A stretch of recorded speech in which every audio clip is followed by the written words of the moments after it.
يعني شلون تقولون تغير علي كلش. قام لا يسأل علي ويفتح نت واشوفه فاتح نت بالواتساب وبالتلي وبالفايبر بالايمو وكلهن وبالفيس وبالانستا، واراسله اقول له فاتح نت يقول انا ما فاتح، ليش تكذبين وهي شغلات. انا سكتت واعتبرته يعني قلت ما يخالف. فهاي انصدمت انا صدمة كلش كبيرة.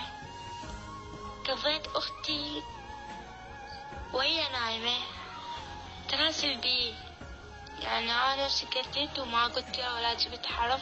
قمنا اتأكد اختي نامت، فرحت اتجهزها وفتحته ولقيت كل سوالفهم وكل محادثتهم واتصالاتهم كل شي يعني. فقلت ما يخالف واختي وما ادري شلون وسامحتهم وقلت ما يخالف. وهم راح يوم واجا يوم وتغير علي الشخص، هم يعني راسل من ورا ظاهرة بأختي، يعني يراسل عليها بالخاص ويتصل عليها ب12 بالليل وبال1 وبال2 بالليل. يعني بدي اقول له ليش تتصل على اختي وانا حبيبتك ليش ما تتصل علي؟ يقول لي لا انا ما متصل وانا نام ب11، وانا يعني القاه فاتح ل12 ولل1 بنحط حاله على الواتساب يروح اول واحد يشوفه من راسله يغلس. يعني شلون تقولون يغلس يعني وما يجاوب.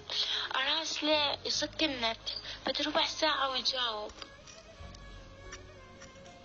فأنا يعني ضليت أصيح وأبكي والليل كله ما أنام وأنشر حالات كلها حزن وأنشر على القناة كلها حزن، هو يشوف ولا أتشنى يعني. فريد نصيحة المتابعين كلهم يعني أبقى ويا الشخص هذا أو أتركه. يعني هواي تغير علي لحد هسه، يعني أقولكم ما سأل علي يعني صار له أسبوع أو أسبوعين فاتح نت بس ما جاي راسل.